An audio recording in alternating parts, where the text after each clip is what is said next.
الطعنة التي لن تنسى، كيف خدعت تركيا روسيا، وكيف يعاد تشكيل الشرق على حافة الانتقام بقلم صلاح الدين الكردي نوبار منذ لحظة توقيع معاهدة أديرنا عام 1829، حين باعت روسيا الأرمن لأول مرة مقابل تثبيت حدودها مع الدولة العثمانية. تشكل خط طويل من الخديعة الجيوسياسية استخدمته موسكو وأنقرة كل ضد الآخر، بينما كانت الشعوب الصغيرة تدفع ثمن المساومات الكبرى. تجدد المشهد عام 1878، ففي مؤتمر برلين حين تخلى القيصر مجددا عن وعوده للأرمن تحت ضغط أوروبا، ثم بلغ ذروته عام 1917 حين انهار الجيش الروسي وتركت موسكو جبهة القوقاز للفراغ، فسقطت المدن الأرمنية الواحدة تلو الأخرى أمام التقدم العثماني. غير أن الدرس الذي لم تستوعبه روسيا هو أن تركيا لا تنسى وتنتظر اللحظة المناسبة لتقلب الطاولة كاملة. دخل القرن 21 محملا بالخرائط المتكسرة نفسها، لكن بوجوه جديدة. ففي حرب ناغورنو كارباخ عام 2020، وبعد اتفاق 9 تشرين الثاني نوفمبر الذي وضع الإقليم تحت ما سمي حماية القوات الروسية، عادت موسكو لتكرر خطأ التاريخ. تركت الأرمن مرة أخرى لمصيرهم، ظنا منها أن المقايضة مع أنقرة ستفتح لها أبوابا أكبر في سوريا. وفي عام 2023 اختفى الإقليم الذي صمد 2000 عام في يوم واحد، ولم تحرك روسيا ساكنا، لأنها كانت ترى في صمتها على كرباخ ثمنا مقبولا لبناء صفقة أوسع مع تركيا في المشرق السوري.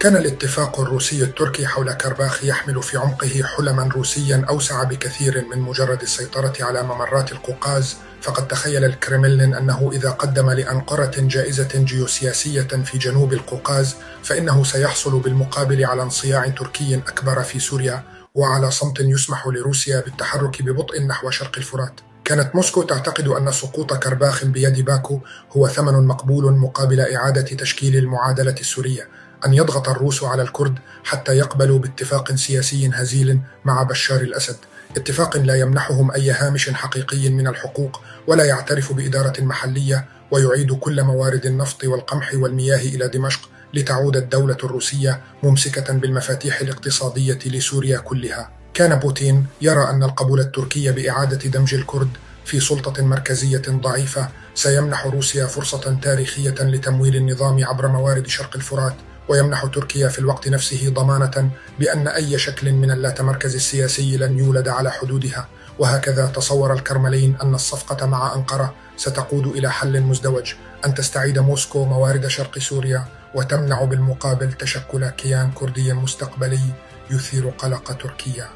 لكن هذا المشروع كله انهار لحظة اصطدامه بالجدار الأمريكي في شرق الفرات. فموسكو التي ظنت أن واشنطن ستتراجع، اكتشفت أن القوة الأمريكية لم تكن مجرد وجود عسكري، بل منظومة كاملة من النفوذ السياسي والاستخباراتي والاقتصادي، وأن النفط الذي حلم به بوتين ليعيد ضخ الحياة في نظام دمشق كان محميا بقرار أمريكي لا يقبل التفاوض.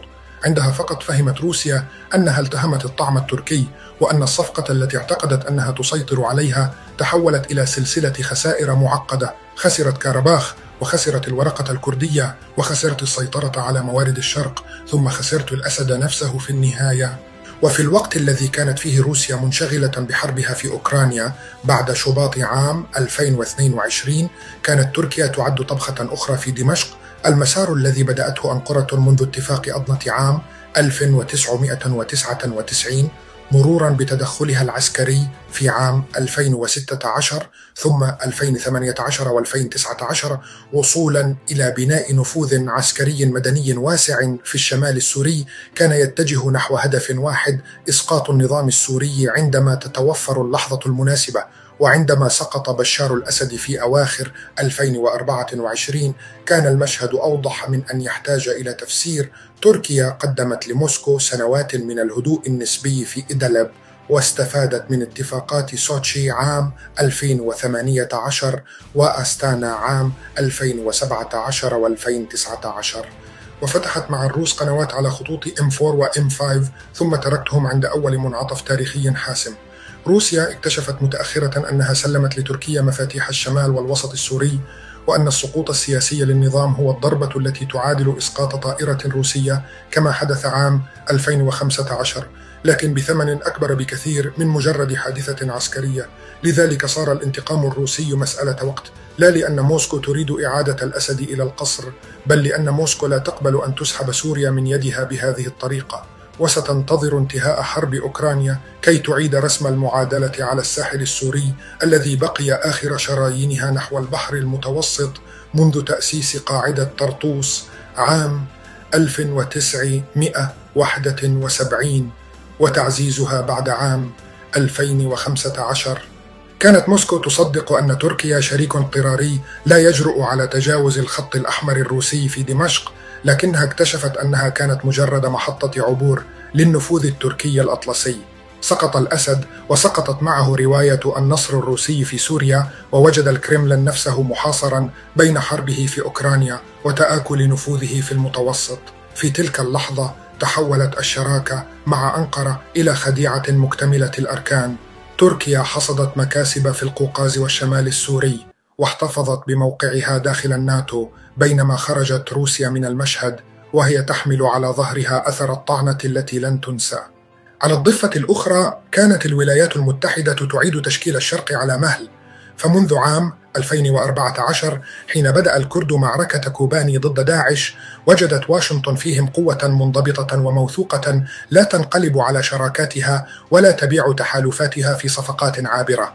قاتلوا في الرقة عام 2017 وفي دير الزور عام 2019، وانتصروا حيث فشلت جيوش النظام وفصائل المعارضة. بذلك تحول الكرد إلى نقطة ارتكاز في الاستراتيجية الأمريكية، ليس فقط ضد الإرهاب بل ضد الفوضى التي تحاول تركيا بثها عبر الفصائل الجهادية والإخوانية. لهذا لا تقبل واشنطن تقديم الكرد قربانا لأي تفاهم مع أنقرة أو دمشق، لأن سقوط شرق الفرات يعني انهيار آخر منطقة مستقرة في سوريا، وعودة الموجات نفسها التي ولدت القاعدة ثم داعش، لكن بأقنعة جديدة. أما إسرائيل فتنظر إلى الكرد كجدار يمنع اقتراب القوى الكبرى من حدودها. منذ ستينيات القرن الماضي اعتمدت تل أبيب على الكرد جزءا من عقيدتها الأمنية، لأنهم القوة التي تمنع تركيا وإيران معا من بناء ممرات برية تهدد الجولان والباشان وتوازن المنطقة. ومع تطور الوضع السوري أصبح الوجود الكردي في شمال شرق البلاد خط الدفاع الذي يمنع تركيا من مد نفوذها من إدلب إلى الجنوب السوري. إسرائيل لا تستطيع التعايش مع مشروع عثماني يمتد من القوقاز إلى المتوسط، ولذا تعتبر أن ربط شرق الفرات بجبل الباشان عبر معبر داوود ليس مجرد طريق لوجستي، بل خطا جيوسياسيا يمنع أنقرة من الاقتراب من الجولان أو من المناطق التي تراها إسرائيل جزءا من مجالها الأمني التاريخي. وحين يجري قطع الحدود العراقية بين رجافة وإقليم كردستان، تدرك إسرائيل أن ذلك ليس إجراء تقنيا، بل خطوة لفتح الطريق أمام تركيا كي تعيد تشكيل جغرافيا تمتد من الموصل إلى عفرين. لذلك تضغط داخل واشنطن لمنع أي خطوة تسمح لأنقرة بالوصول إلى هذا العمق، لأن انهيار الجسر الكردي يعني أن قوة ديموغرافية ضخمة تقارب 85 مليون نسمة تقترب من فلسطين من الشمال لأول مرة منذ سقوط السلطنة العثمانية عام 1919. في الحسابات الإسرائيلية بقاء الحزام الكردي شرق الفرات هو الضمانة الأخيرة لعدم تشكل هلال تركي سوني يحيط بإسرائيل من الشمال والشرق في آن واحد. بهذا تتجمع الخيوط كلها في لوحة واحدة. روسيا التي باعت الأرمن ثم باعت الكرد ثم انخدعت بتركيا حتى سقط الأسد، وتركيا التي تظن أنها صعدت إلى قمة النفوذ لكنها في الحقيقة حفرت لنفسها جرفا يقترب من الانهيار مع كل خطوة توسع جديدة، والكرد الذين أصبحوا النقطة الوحيدة التي تحاول القوى الكبرى الاعتماد عليها في منع الفوضى الشاملة، وإسرائيل التي ترى في الجغرافيا الكردية حاجزا يمنع قيام مشروع عثماني جديد على حدودها، وأميركا التي تقبض على شرق الفرات كآخر مساحة مستقرة في الشرق الأوسط. وفي قلب هذا المشهد تتهيأ لحظة الانتقام الروسي، لحظة سوف تعيد صياغة وجه المنطقة من جديد، وتفتح الباب أمام صراع أكبر من كل ما شهدته السنوات الماضية، وتكشف في النهاية أن الطعنة التركية في ظهر روسيا لم تكن نهاية القصة بل بدايتها. بقلم صلاح الدين الكردي، نوبار.